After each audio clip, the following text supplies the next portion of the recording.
प्रिय गुरुबंधू भगिनी, नमस्कार. आज श्री गुरुपौर्णिमा उत्सव आहे. गुरुपौर्णिमा हा प्रत्येक शिष्याच्या जीवनातील एक अलौकिक दिवस असतो. हा दिवस म्हणजे गुरु शिष्यांचा प्रेम सोहळा. आजपर्यंत युगात अनेक असे गुरु शिष्य झाले आहेत, परंतु आपल्या शिष्यांचे अलौकिकत्व जाणणारे गुरु म्हणजे श्री सद्गुरुनाथ दादा. व गुरुरूपात जन्मांतात वावरणाऱ्या श्री गुरूंना ओळखणारा शिष्य हा फार वेगळा असतो. म्हणून पंत महाराज म्हणतात, गुप्त रूपे जगी नांदुनी भेटे अनन्य भक्ता. वंदनीय दादांचे गुरु शिर्डीवासी अवलिया श्री साईनाथ महाराज यांचा वेश भगिनीचा होता. वाणी जनसामान्याची होती व राहणी अत्यंत सामान्य होती, पण त्यांचे असामान्यत्व अलौकिकत्व हे ओळखले केवळ श्री सद्गुरुनाथ दादा. त्या काळातील श्री साईनाथांचे आचरण हे भविष्यातील विश्व शांतीचे बीजारोपण आहे याची जाणीव ही फक्त श्री दादांना. म्हणून अनन्य भावाने आपले जीवन दादांनी श्री साईनाथांच्या चरणी सर्वस्वी समर्पित केले व लोककल्याण कार्याचे व्रत अंगीकारले. श्री जगद्गुरु साईनाथ महाराज, श्री सद्गुरुनाथ दादा व नवनाथादी आदी दिव्य पुण्य विभूतीच्या आशीर्वादाने आज आपण कराड येथे श्री गुरुपौर्णिमा उत्सव साजरे करत आहोत. आजच्या शुभदिनी प्रत्येक भक्ताने, मग तो जुना असू दे किंवा नवीन असू दे, सर्वांनी दादांनी दिलेल्या स्केलप्रमाणे व 12 अंगांप्रमाणे ओंकार साधना ही परफेक्ट करायची आहे. असा संकल्प आज आपण सर्वांनी करूया.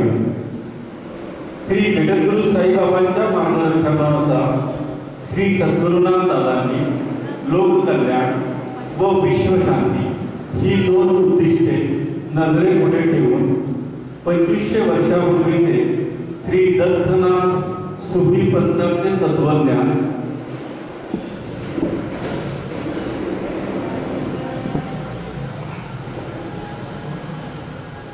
विश्वकल्याणार्थ पुनश्च कार्यान्वित केले. तसेच कार्यकेंद्रावर येणाऱ्या प्रत्येक भक्ताचे दुःख निवारण करून त्यांना प्रेमाने आपले केले. भक्तांच्या ऋणानुबंधातील दोष काढून हे दोष विमोचनाने दूर केल्यानंतर भक्त जीवनात जी पोकळी निर्माण होते, त्या पोकळीत दादांनी दीक्षा देऊन गुरुशक्तीचे संक्रमण केले. भक्तांना आपले जन्मकारण समजावं व त्यानुसार त्याचे जीवन ईश्वरमय व्हावे यासाठी भक्तांना दीक्षा देऊन नराचा नारायण होण्याचे अनमोल मार्गदर्शन श्री दादांनी केले. 14 एप्रिल 1983 रोजी परभणी गोवा येथे श्री शक्तीपीठाची स्थापना दादांनी केली. वेळोवेळी साधना संमेलने घेऊन भक्तांना ज्ञानी केले. अज्ञान हा मानवाला लाभलेला शाप आहे, त्यासाठी वेळोवेळी दादांनी मार्गदर्शन केले. श्री सद्गुरुनाथ दादा हे आपल्याला गुरु लाभले याचा आपल्याला अभिमान असायला पाहिजे. आज गुरुपौर्णिमेच्या दिवशी गुरुदक्षिणा अर्पण केली की आपले कर्तव्य संपत नाही, तर दादांनी शिकवलेल्या मार्गाने व त्यांच्या आज्ञेप्रमाणे आपले आचार, विचार, उच्चार, आहार, विहार इत्यादी योग्य प्रमाणे करून त्याप्रमाणे भक्त भाविकांची सेवा करणे हा संकल्प उपस्थित सर्व भक्तांनी करून त्याप्रमाणे आचरण करावे हे आपले कर्तव्य आहे. तसेच दादांनी 13/12/1988 श्री साईशके 7 निवेदन काढून नित्य साधना काय करावी, कशी करावी हे सर्व केंद्रांना कळवले आहे. त्याप्रमाणे साधना करावी म्हणजे म्हणजे मानवी जीवन विकसित होईल. शुभम भवतु. धन्यवाद तेलंगण. यानंतर आपल्याला दादांच्या आठवणी याबाबत आदरणीय दौते काकू या ठिकाणी त्यांचे मनोगत या ठिकाणी व्यक्त करते. तरी त्यांनी ते या ठिकाणी आपणा सर्वांना त्यांचं दादांचं लाभलेला जो सहवास आहे त्याबाबतचं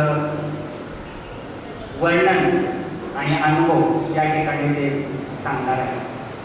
तरी त्यांना मी विनंती करतो की आम्हा सर्वांना मार्गदर्शन करावं.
भक्तांच्या आयुष्यात एकच पौर्णिमा, ती म्हणजे गुरुपौर्णिमा. तिला क्षय नाही, अखंड निरंतर अखंड पौर्णिमा म्हणजे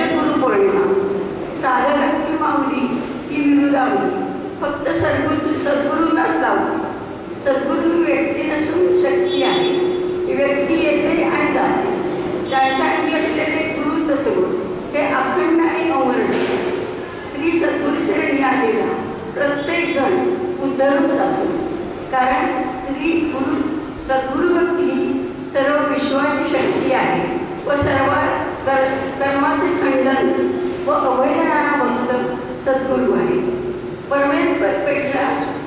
पेक्षाही सद्गुरूचे स्थान सर्वश्रेष्ठ आहे. गुरु तुम्हारा अब शिष्य कुंभ है, घट घट कौके कोट अंतरधाय सहार देत और बाहर माने तोट. गुरु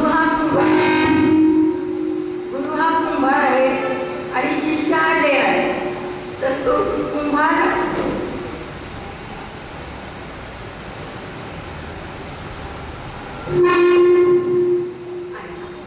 गुरु हा कुंभार आहे आणि शिष्य हा ढेर आहे.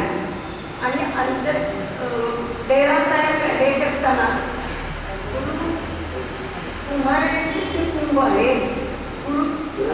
कुंभार जेव्हा तो डेरा बनवत असतो तेव्हा आपण बाहेर हात फिरवत असतो आणि बाहेर त्या धोपट असा तो तयार करत असतो डेरा. त्याप्रमाणे सद्गुरू सुद्धा असेल की ते दादा आपले असेल की त्यांनी सुद्धा मायेची गुरु ही श्री अंतःकरणातून प्रेमच करीत असतात.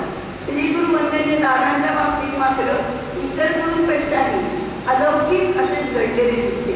त्यांनी भक्त भाविकांचे दोष काढताना त्यांना कोठून आपल्या जवळ घेतले.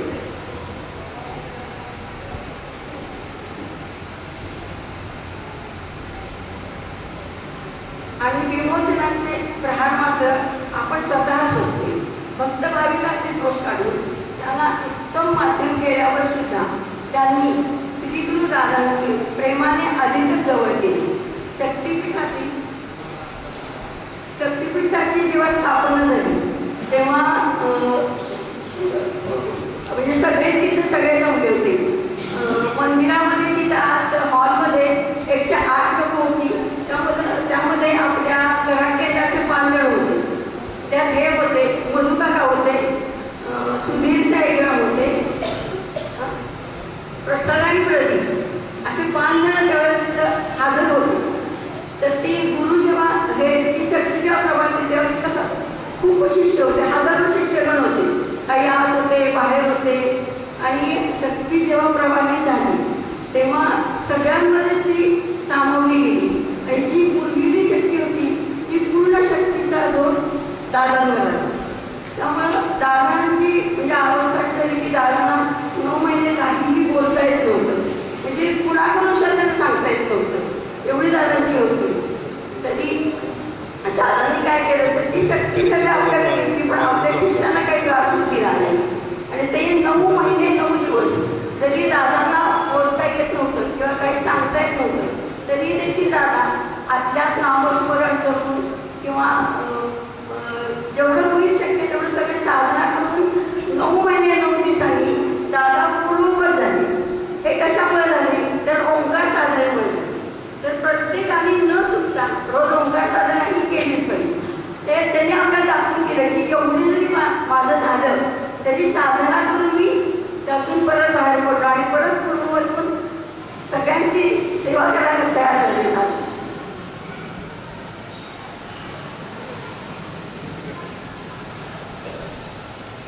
दादांचे भक्ती बालिकांबद्दलचे प्रेम असामान्य होते. त्यांनी ते साईनाथ महाराजांकडे सुद्धा हेच मागितले की मला कार्य करताना सिद्धांत पद्धती सिद्ध करीत असताना जो त्रास झाला तो माझ्या भक्तांना होऊ नये, तर मी हे कार्य पूर्णत्वास केले. साईनाथ महाराजांनी ते मान्य केले आणि श्री गुरु दादांनी अलौकिक असामान्य असे विश्वकल्याणाचे कार्य केले. भक्त भाविकांचे प्रेमाने काळजी घेणारे श्री सद्गुरुनाथ दादा हा एकमेव गुरु आहे. आता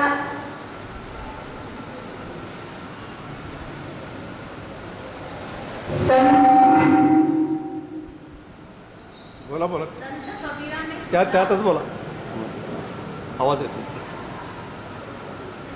संत कबीराने सुद्धा गुरूंची महती गाताना भावपूर्ण अंतःकरणाने म्हणले आहे की गुरु गोविंद तो खडे काके लागू पाय बलिहारी गुरुदेव को गोविंद दियो बताय. त्यांच्या कबीरांची गुरुभक्ती पण प्रचंड प्रमाणात होती. खूप त्यांचे रामानंद स्वामी म्हणून त्यांचे गुरु होते. तर त्यांच्या अतिशय त्यांच्यावर भक्ती होती. त्यांच्या भक्तीला प्रसन्न होऊन एकदा गुरु त्यांच्याकडे गेले आणि त्यांच्याबरोबरच गोविंद म्हणजे साक्षात श्रीकृष्ण तेही त्यांच्याबरोबर तिकडे गेले. त्यांना त्यामुळे एकदम कबीरांना म्हटलं आता आपण काय करायचं, गुरु पण आले आणि देव पण आले, तर आता आपण काय करायचं. म्हणून त्यांनी पहिल्यांदा आपल्या गुरूंना नमस्कार केला. तर ते म्हणाले की अरे आधी परमेश्वर दृष्ट्या गेलेला आहे त्याला नमस्कार कर. तर ते म्हणाले नाही, मला परमेश्वर कुणामुळे दिसला तर तुमच्यामुळे, मला माझ्या गुरूंमुळे मला परमेश्वराचं दर्शन झालं. त्यामुळे गुरु सर्वात श्रेष्ठ आहे. तर मी आधी तुमचं दर्शन घेणार आणि नंतर गोविंदाचं दर्शन घेणार. म्हणजे इतका भक्तीचा महिमा आहे की जेवढी गुरुवर श्रद्धा जास्त तेवढं त्याचं गुरु त्याचं ते जातं आपल्या आत्मपणे ना की तुम्ही जिथं मनापासून आणि श्रद्धेनं करा तेवढं त्याचं फळ आपल्याला मिळतं. सद्गुरू आपल्या शिष्याला दैहिक व पारमार्थिक कल्याणाचा मार्ग दाखवतात. एवढेच नव्हे त्याच्या हाताला धरून आपल्यासारखेच करतात. सद्गुरूंना दादा परमपूज्य साईबाबांच्या आज्ञेनुसार 1977 साली गुरुपौर्णिमेला पुढील कार्यासाठी कामकाज गुरुपौर्णिमेला बाबांनी त्यांना कामकाज बंद करायला सांगितलं. आणि आता कामकाज बंद करायचं म्हणजे त्यांनी दादानी इतके वर्ष त्याची तपश्चर्या केली या कामकाजासाठी. 2.5 वर्ष ऑक्टोबरला तपश्चर्या केली. त्याच्यानंतर इतर वेळी त्यांनी ह्याच्यावर जाऊन हातातला दिवा लावायचे वैरवनाथाच्या मंदिरात सगळं खूप तपश्चर्या करून दादांनी साधना प्राप्त केली.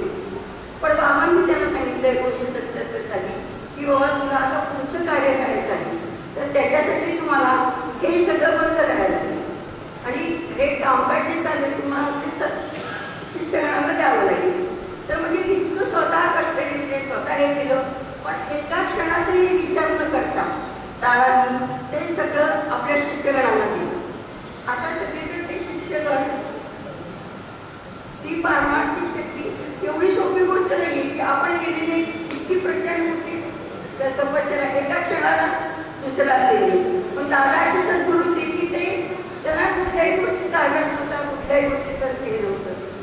तर पारमार्थिक शक्ती व निराकरण पद्धतीचे सेवकामध्ये संक्रमित करून आध्यात्मिक शक्तीचा अंगीकार केला. त्यामुळे आज प्रत्येक केंद्रावर सेवक कामकाज करत आहे. ही केवढी सद्गुरू कृपा. वंदनीय दादांनी केवढे मोठे कार्य केले. आज दुःखी दृष्टी लोकांची कामे सद्गुरू कृपेने होत आहे.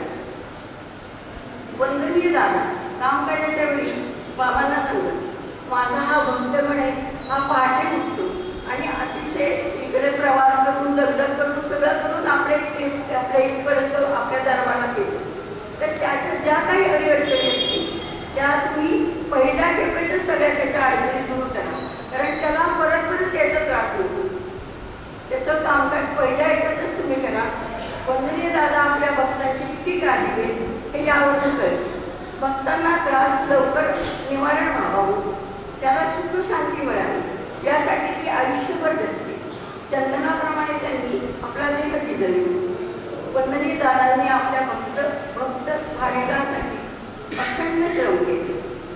आपली जी सगळी कार्यकेंद्र आहेत ती वंदनीय दादांची आहे. ते पाहत असतात माझं लेकरू इथे आले, ते काय करते, तेव्हा तिथे आपण कार्य कसं करायचं ते प्रत्येकाने ठरवलं पाहिजे. वंदनीय दादांचं कार्य आहे ते आपल्याला वाढवायचं आहे. दुःखी कष्टी लोकांची सेवा आपल्याला करायची आहे. आपल्या पूर्वीच्या चांगल्या कर्मांमुळे आपल्याला वंदनीय दादासाठी गुरु मिळाले. गुरुबंधू भगिनी वंदनीय दादांनी दिली आहे. आपण गुरुबंधू भगिनी समजून घेतले पाहिजे. वंदनीय दादांनी आपल्यासारख्या सगळ्यांना त्यांच्यात सामावून घेतले. वंदनीय दादा म्हणत असत, अहंकाराचा वारा न लागो माझ्या राजाचा. म्हणजे काय होतं, आपल्याला खूप काही यायला लागलं किंवा असं वाटायला लागतं माणसाला. नंतर असे होते की मी म्हणजे सगळं, माझ्याकडे काय म्हणालं असं काही होऊन जातं. असं दादा म्हणतात की अहंकाराचा वारा न लागो माझ्या राजाचा. अहंकार याची काळजी आपण घेतली पाहिजे. परंतु बाबा म्हणतो, तुम्हाला वाटते रोज केंद्रावर काय यायचे, त्याऐवजी घरी साधना केली तर काय अर्थ नाही. पण तुमच्या हे लक्षात येत नाही की बाबांची गादी ज्या ठिकाणी स्थापन झाली ती वास्तू अतिपवित्र आहे. असे नसते तर तुमच्या घरी नसती का गादी झाली, मग यांच्या घरी कशाला गादी झाली असती, तुमच्या घरी गादी झाली असती. पण तुमची वास्तू ही अतिशय चांगली आहे म्हणून तुमच्या घरी बाबांची गादी आहे. संसार घरी करायचा आणि संसाराचे सार समजावून घेण्यासाठी केंद्रावर यायचे. गुरूंच्या समोर सर्वांनी म्हणून जी साधना कराल त्याचा जो लाभ होईल तसा लाभ घरी मिळणार नाही. जर तुम्हाला काही त्रास होत असेल तर तो केंद्रावर येण्यानेच निवारण होईल. वंदनीय दादा म्हणतात, तुम्ही माझ्याकडे जे पाहिजे होते ते मागितले, पण आपल्याजवळ काय कमी आहे याची जाणीव नव्हती. मी ती गुरुकृपा मागण्याची बुद्धी तुम्हाला झाली नाही, परंतु गुरूंनी आपल्याला काय कमी आहे हे ओळखले. परमपूज्य बाबांनी जन्मोजन्मी पुरेल अशी गुरुकृपा प्राप्त करून जी प्रत्येक जन्मात तुमच्याजवळ राहणार आहे. दादा म्हणतात, पत्राच्या पोस्टावर जसा शिक्का असतो की नाही तसा मी तुमच्यावर शिक्का मारलेला आहे. मी दादा भागवत हा स्टॅम्प मारलेला आहे.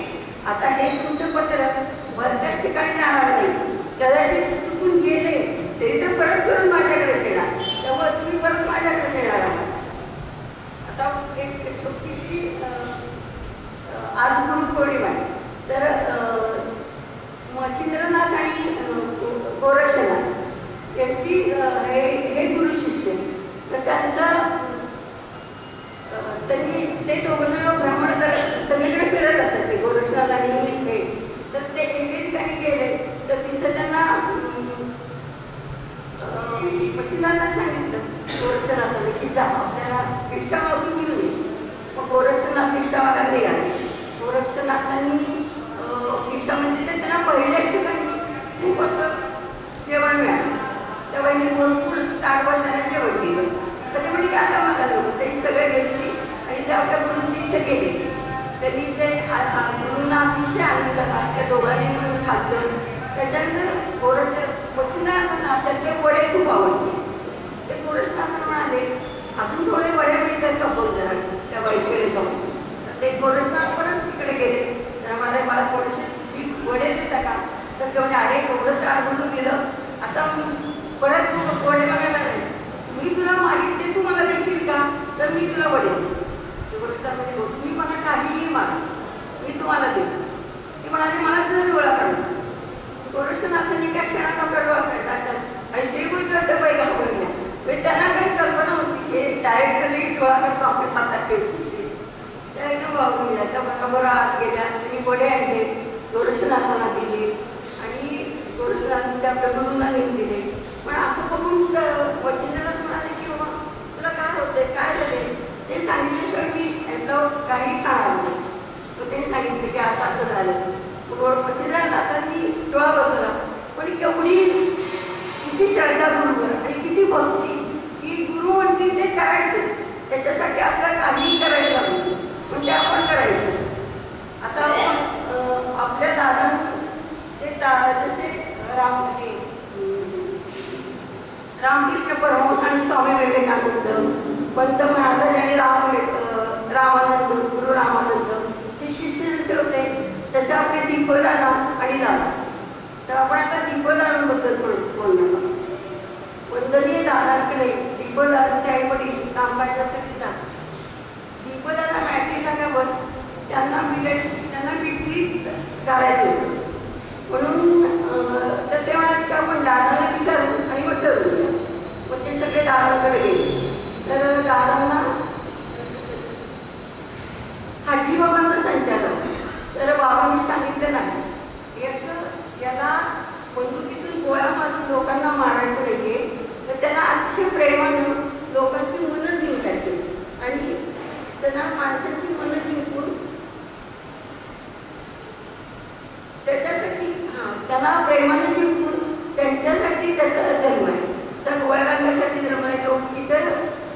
जगाच्या कल्याणासाठी त्यांचा जन्म झालेला आहे असं ते दादा सांगितलं. मग ते पुढं शिक्षण केलं, ते इंजिनियर झाले. त्याच्यानंतर त्यांच्या दादांनी सांगितलं की माझ्याबरोबर मोठं कार्य चालू आहे, तर हा तुमचा मुलगा तुम्ही मला द्या. दीपदाच्या आईवडिलांना सांगितलं, तेव्हा द्या. दीपदाच्या आईने ताबडतोब 15व्या वर्षी वयाच्या दीपदादा दादांबरोबर आले. ते 15व्या वर्षापासून दादांबरोबर दीपदादा राहिले. म्हणजे किती सहवास होता बघा आणि त्यांचं किती प्रेम होतं. दीपदादांच्या हाती कार्यासाठी सोपवून दिले. तेव्हापासून दीपदादा पूर्ण वेळ दादांबरोबर असायचे. आपल्या श्री गुरुवर निष्ठा ठेवून प्रत्येक जबाबदारी ते पार पाडायचे. दीपदादांच्या आईवडिलांनी आपले अनमोल असे रत्न मुलगा दादांना दिला. दादांनी त्यावर पैलूकडे दिले आणि त्याला पूर्ण तेजोमय असं तयार केलं. दीपदादांना वंदनीय दीपदादा एक निष्ठावंत सेवक होते. सहनशीलता हा दीपदादांचा बहुमोल गुण होता. दीपदादांचे व्यक्तिमत्व इतके प्रसन्न व प्रेमळ होते की त्यांच्या 2 शब्दांनी आलेला भक्त श्रद्धा व आत्मविश्वासाने परत जातो. प्रपंच आणि परमात्मा सहजपणे सर्वार्थाने रममाण होणारे दीपदादा हे अष्टपैलू व्यक्तिमत्व होते. 30 ते 32 वर्ष ती दादांच्या सहवासात दीपदादांचे व्यक्तिमत्व सर्वांगाने खुलते. दीपदादांची दादांबरोबरची निष्ठा अपरंपार. दीपदादा व वंदनीय दादांच्या कार्यातील स्वामी विवेकानंद होते. जसे स्वामी विवेकानंदांनी त्यांच्या रामकृष्ण परमहंसांचं कार्य अमेरिकेत शिकागो इथं परदेशी नेलं, तसं आपल्या दीपदादांनी सुद्धा दादांचं कार्य परदेशी नेलं. इथं तर त्यांनी कार्य केलं म्हणतात, पण त्यांनी इंग्लंडमध्येही जाऊन दादांचं कार्य केलं, अमेरिकेमध्ये जाऊन कार्य केलं. तिकडं त्यांनी सगळ्या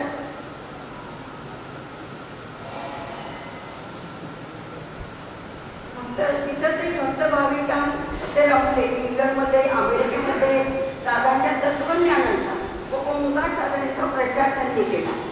पारमार्थिक अनुभव व अनुभूती तेथील भक्त भाविकांना त्यांनी दिली. द्रष्टा सद्गुरू, दृश्य शिष्य ही अवस्था दीपदादांनी आपल्या जीवनामध्ये साकार करून दाखवली. स्वतःचे जीवन जाणून इतरांची जीवन उजळविण्याचे कार्य त्यांनी केले. दीपदादांच्या वर्णन करतात की सद्गुरूंना दादा म्हणत असतो, हमने खुदा से मांगी दुआ, उसने खुशी ने दिया से खानदान में भी रोशनी, हमारा खानदान आबाद हो गया. हे आबाद झालेले खानदान म्हणजे श्री दादांनी उभारलेले गुरुकार्याचे अनमोल असे रोग. श्री दादांवर दीपदादांचे निस्सीम प्रेम. जीवनाच्या अंतिम क्षणापर्यंत ते या प्रेमाशी एकनिष्ठ राहिले. वयाच्या 15व्या वर्षापासून ही सद्गुरू संगती काया वाचा मनाने त्यांनी वास्तव्य केली. गुरु माये पिता, गुरु बंधुराजा, गुरु श्री शरण, गुरु श्री विवेक. श्री दादांमधील सहिष्णुता, आपुलकी, सर्वधर्म समभाव, कर्तव्यनिष्ठा, मानवी जीवनाबद्दलचे ज्ञान हे गुण सहज आत्मसात केले. सद्गुरू नामस्मरण शरीराच्या पैशीमध्ये रुजले म्हणजेच भक्ती. दीपदादांमध्ये असलेली सद्गुरू प्रेमाची ज्योत सर्व आसमंताला प्रकाशमान करत होती. कारण त्याच्या पैशीमध्ये दादा सामावले होते. दादांशिवाय दुसरे काहीही नाही. प्रेममध्ये प्रेम उपजले, भजनी अमृत नाले म्हणून रुजे तू पैसला, सद्गुरू प्रेम म्हणून गरवला. सच्चिदानंद सद्गुरू साईनाथ महाराज की जय. श्री गुरुदेव दत्त सदानंदाचा ऐको. सच्चिदानंद सद्गुरू श्री पंत महाराज की जय. श्री गुरुदेव दत्त श्री सद्गुरुनाथ महाराज की जय. श्री गुरुदेव दत्त.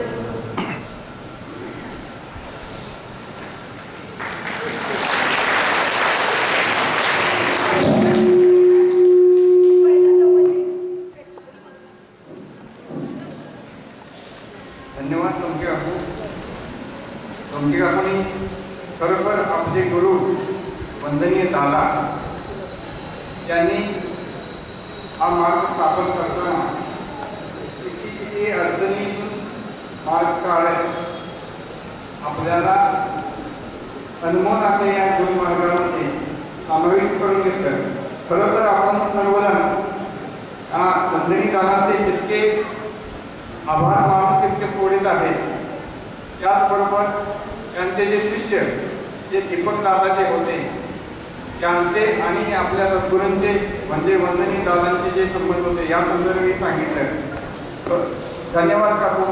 पुन्हा एकदा आपण बरोबर विस्तृत प्रमाणात दादांच्या आठवणी आणि दीपक दादांच्या आठवणी जागृत केल्या त्याबद्दल पुन्हा एकदा तुमचे आभार. यानंतर मी मंचावर निमंत्रण करतो आपले घोरपडे सर यांची आता मुलाखत या ठिकाणी सुरू होणार आहे.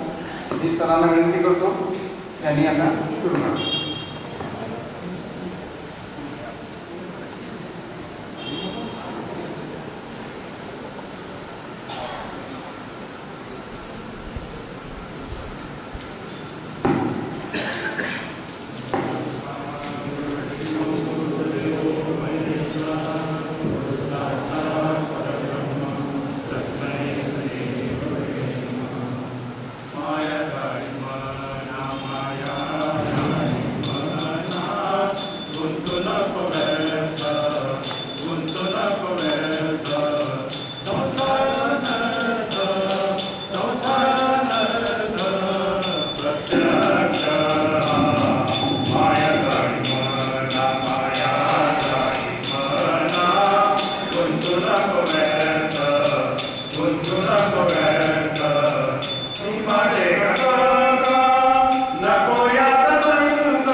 माईक ठेवा तू बसून.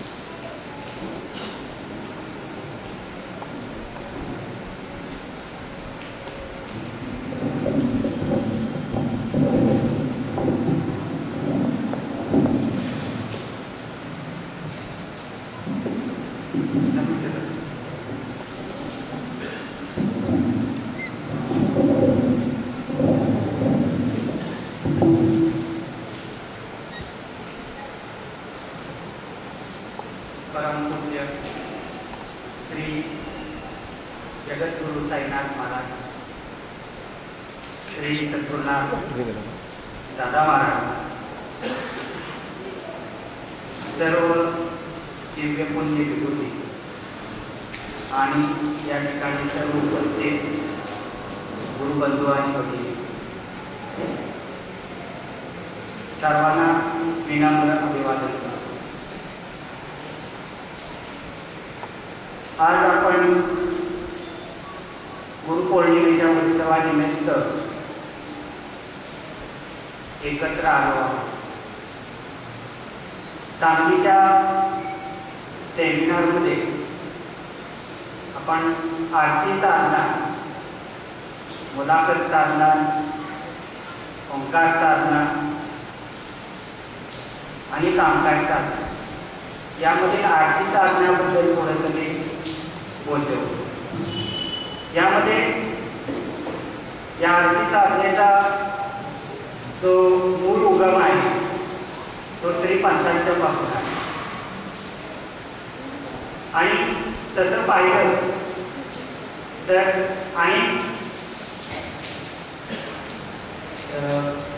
अनेक मंडळींनी म्हणा किंवा अनेक लोकांनी परमेश्वराच्या चिंतनपर काही काव्य रचना केली.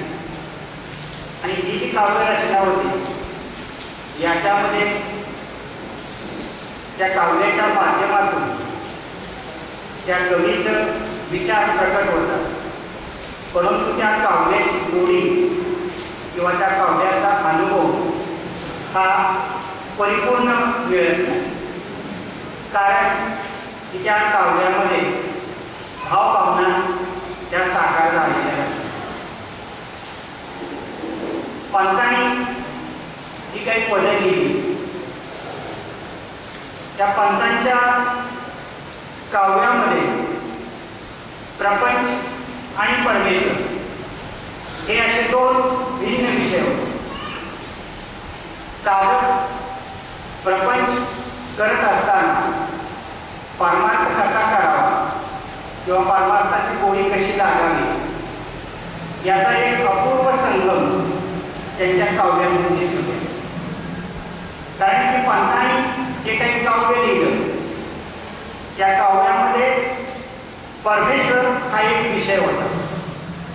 आणि हा विषय ज्यावेळी त्यांनी प्रामुख्याने घेतला त्यावेळी तो विषय मनाच्या ठिकाणी पूर्णत्वाने साकार केला. पूर्णत्वाने साकार केला म्हणजे त्याची साकार होणे म्हणजे परिपूर्णता. जसं आपण बाजारातून किंवा एखादं फळ पाहिलं तर ते सुरुवातीची त्याची जी प्रारंभिक अवस्था असते ते फुलातून फळ निर्मिती होते. आता आंबा आपण घेतला तर त्याची कैरीनंतर परिपूर्ण आंबा होतो. आणि जेव्हा तो पिकतो त्यावेळी त्याची जो तीन मिळतो आपल्याला खाल्ल्यानंतर तो जो गोडवा आहे म्हणजे त्या आंब्याचं परिपूर्णत्व आहे. तसं या काव्यामध्ये सुद्धा परिपूर्णत्व होतं. आणि पंथांचे काही काव्य लिहिलं त्या काव्यामध्ये प्रपंच आणि परमार्थ या दोन्ही विषयांची सांगड झाली आणि त्याचा अपूर्व असा संगम केलेला पाहिला. त्यांचं काव्य म्हणताना ते मनाला भावतं. मन ह्या अवस्थेची जाणीव होते. पंथांच्या काव्य हे हृदयस्पर्शी आहे. कारण की या काव्याच्या माध्यमातून त्यांनी परमेश्वर हा जेव्हा विषय घेतला तो विषय पूर्णत्वानं मनाच्या ठिकाणी साकार केला. त्या साकार स्वरूप त्याची सगुणता ही विचाराद्वारे प्रकट होते आणि तो विचार म्हणजे शब्द आणि तो शब्दाचा आघात आहे तो हृदयावर होतो आणि त्या हृदयामध्ये जो परमेश्वराचा गंध आहे, परमेश्वराचं जे अस्तित्व आहे त्याची जाणीव या आरतीनं होते. कारण की आरती ही जसं तुमचा विकास होईल आणि ती आरती 5 कोशातून म्हणतो आपण, ते 5 कोश 5 प्राण जसे विकसित होते तसं तुमची आरती ही सगुण स्वरूपात साकार स्वरूपात पुढे जात असते. आता आरती हा विषय आपण घेतल्यानंतर आरती हा जो शब्द आहे, आरती हा शब्द प्रयोग आहे, हा आपण विचारात घेऊन आपण जीवन जगत आहोत. कारण आपण दादांचा मार्ग स्वीकारला. तर आरती या शब्दाचा मूळ शब्द आर्त असा, कारण की आम्हा मानवांना ऐहिक सुखाची आर्तता तशीच आर्तता निसर्गात सुद्धा आणि निसर्ग ती आर्तता आपल्याला प्राप्त करून देताना परोपकार या पद्धतीने देते. म्हणजे निसर्गातली आर्तता परोपकाराच्या स्वरूपात निसर्ग आपल्याला डोनेट करतो. आता परोपकार म्हणजे काय, तर निस्वार्थपणे, तिथं कोणताही भाव नाही, आदर असं समजा. पण निसर्ग देत असतो. आता याचं उदाहरण पाहिलं तर वेगवेगळी प्रकारची फळं आहेत, निसर्गात तयार होणाऱ्या भाज्या आहेत, कंदमुळे आहेत, हवा आहे, पाणी आहे, हे निसर्गाचं आहे सर्व. हे निसर्ग आपल्याला देतो. आंबा तयार झाल्यावर जमिनीवर पडतो, तो आंबा झाड खातं का, ते फळ निसर्गाला परत देता येतं का, नाही. तर निसर्ग आपल्याला देत असतो.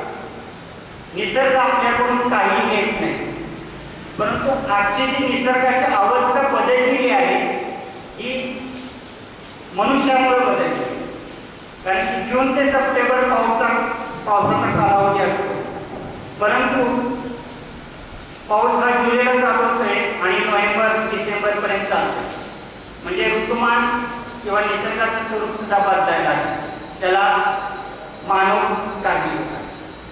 परंतु निसर्गाचा गुणधर्म काय, परोपकार.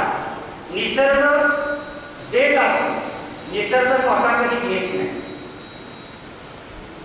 तर हा आपण लोक आरती हा विषय, आरती हा शब्द प्रयोग करून जीवन जगतो. परंतु ज्याप्रमाणे ऐहिक सुखाचे आपल्याला अर्थता आहे, परंतु आम्हा मानवांचं जे प्राप्त जीवन आहे त्याचं कर्तव्य काय आहे, तर जीवनाचं सार्थक करणं. आणि ही जी सार्थकता आहे जीवनाची, ही जाणीवपूर्वक मनुष्य अर्थतेनं करत नाही. मानवानं खूप मोठं प्रयोग केले, योगदान केलं. काय केलं, माणूस चंद्रावर गेला. इथं बसून आज जगातल्या कोणत्याही कानाकोपऱ्यामध्ये आपण ऑडिओ व्हिडिओ करून संपर्क साधत असतो. परंतु मानवानं हा प्रयोग कोणता, की मी जन्माला का आणि कशासाठी आलो याचा शोध घेऊ शकला का मानव? या शोधामध्ये मानव असमर्थ आहे. ही जी जाणीव आहे कशाची, पंत महाराज म्हणतात किंवा दादा सांगतात की जशी निसर्गामध्ये अर्थता आहे तशीच अर्थता आपल्याला आपल्या प्राप्त जीवनामध्ये जीवनाचं सार्थकता करून घेण्याची आवश्यक आहे. त्या अर्थतेपासून जाणीवपूर्वक मनुष्य लांब राहतो. त्यामुळं आरती जी क्रिया आहे ती क्रिया फक्त क्रिया घडते, कारण की त्याच्यामध्ये प्रेमाचा ओलावा, निस्वार्थ आदरयुक्त भाव हा त्या आरतीमध्ये नसल्यामुळं आरती नुसती क्रिया घडते आणि जीवन आरतीमय होत. तर हे जीवन आरतीमय होण्याकरता आरती ही आर्ततेनं झाली पाहिजे. म्हणजेच आपलं जीवन सार्थक करण्याकरता आपण जाणीवपूर्वक जीवनाकडे पाहिलं पाहिजे.